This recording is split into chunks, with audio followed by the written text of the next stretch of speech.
All right. Good evening, interwebs. Matt Carter here with another Carter's Commentaries.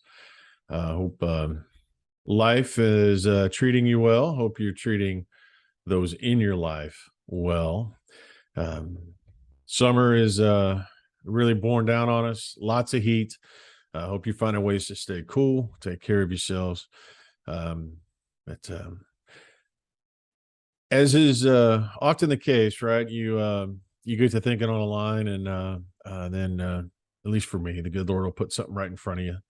And so there was this news article about um, uh, you know staffing and policing, and um, I, I I know salaries are a factor in this. I know that the climate is probably the biggest contributor. We've had 8 years of consistent um, media attention on the police, and just an incredibly negative way. And there's plenty of ways for police to make improvements. And what I think is an important aspect is, shortly after August 14, with the Michael Brown, Ferguson, Missouri, Darren Wilson. There was a commission that was put together by President Obama, and the they put out a report that is typically kind of colloquially called the 21st Century Report on Policing. You can get that. Department of Justice published that out.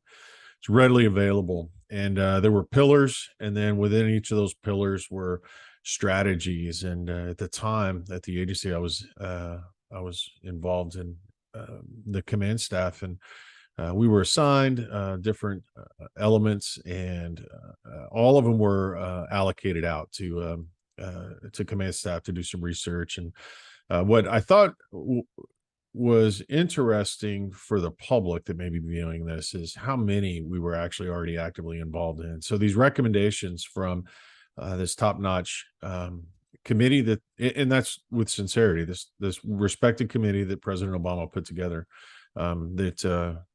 that our agency, along with a lot of others, were already actively or were working towards recommendations that were out there. My point to that is that the industry was already making adjustments ahead of Ferguson.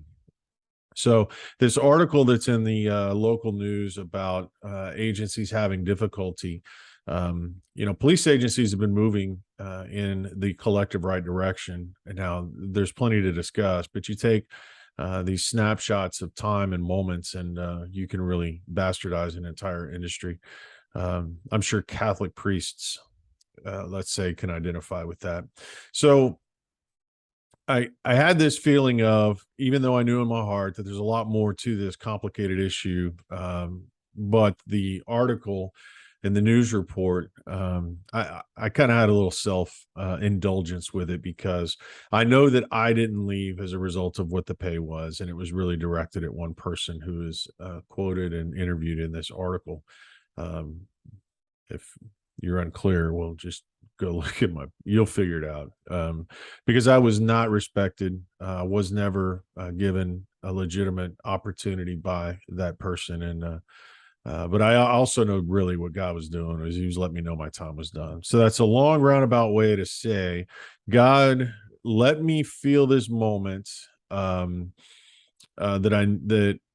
I really shouldn't be feeling. And I always feel like there's a reason for that. Like sometimes you dip your foot in the water that you're really not supposed to be in that pool. And that's kind of what happened. And so the week before, I thought about doing a video, and it involved the First Corinthians 13 and the whole exploration Paul does um, on love. And so I'm going to reference that a little bit in this video. But the day before this video, and I made a Facebook post about it, I had actually done in my Bible study, and I had Matthew 5, and my verses that I spent time with were 44 and 45.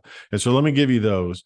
And it's about loving your enemies. Now, I'm not suggesting that this man is my enemy, but I think you'll, in bigger context, understand where I'm going with this. So 44 is, but I tell you, love your enemies and pray for those who persecute you. 45, that you may be children of your Father in heaven. He causes his sun to rise on the evil and the good and sends rain on the righteous and the unrighteous. And I just been in that verse the day before, and then I feel this self-indulgence, and then I'm reminded of Paul's stuff. And so here's really, if you've stuck with me this far, here's where I'm going with all of this, or what lesson I learned that I'm sharing with all of y'all this evening is you're not that you're not that good. I need God's grace just like everybody else. And in those moments where I feel like, yeah, I may have been, to use the Matthew 5, I may have been persecuted without cause. It doesn't matter. It's irrelevant. Love, if you go into Corinthians, 1 Corinthians 13, and you read that one, and it'll be verses that it's all that cool stuff that love is. But in my Bible there, I have a note that I try to remind myself of. We even have these posted in our house about love out of 1 Corinthians. But love, we think of it is a like a feeling, but it's actually actions. Like Paul describes what love is, and these are the things that we have to do to be loving. You got to be patient, you got to be kind. Don't envy, don't boast, don't be proud. Caught myself this week being proud. Don't dishonor, don't self-seek. If you go through 4 through 7, 8, 10, that's that vibe. He's telling you that how to do it, how to make it into this action, not just a feeling that falls to you, but what do you do to show what that love is? And then if you go back to Matt 5, is that I have an obligation as a follower to put that on everyone. Yeah, if you read a little further in Matt 5, he talks about that. Look, even tax collectors who were they were the worst of worst, maybe except for the Pharisees in that time, is that, look, even tax collectors can love the people that love themselves. Like if it's just your family and friends that you're loving, we're missing that bigger picture. I have an obligation as a follower to be that light to everyone up on a hill. I am a representation to Christ all the time, and found myself falling short. Um, Had to spend a little time with it after I kind of patted myself on the back for why I left. And I still am, I still work through that. That's not, I'm not saying I've got this figured out, but that's how God will touch you if you let him. Spend that time in his word. And it's funny how those things will prop up for you, where that's what I needed to be working on this week. And so I'm gonna. And uh, I I know it isn't always easy. Man, does it take some difficulty sometimes to um, arguably be that bigger person, but really you're just trying to be the godly person. Doesn't At the end, you're one of his kids, just like everybody else on this earth. You're special because of who you are and your willingness to pursue him. And he'll show you that way, and he'll show it to you sometimes in a way that leaves you a little uncomfortable, and maybe even slightly embarrassed or ashamed to say, "Hey, you need to tidy this place up." That little piece that you did, and you showed your ass on social media. I presume the good Lord thinks and speaks that way. If I get to the gates and he's not, I'll have another issue to clear up with him when I get there. But he's trying to keep me straight, and he's giving me the way to do it. He's given all of us the way to do it. It's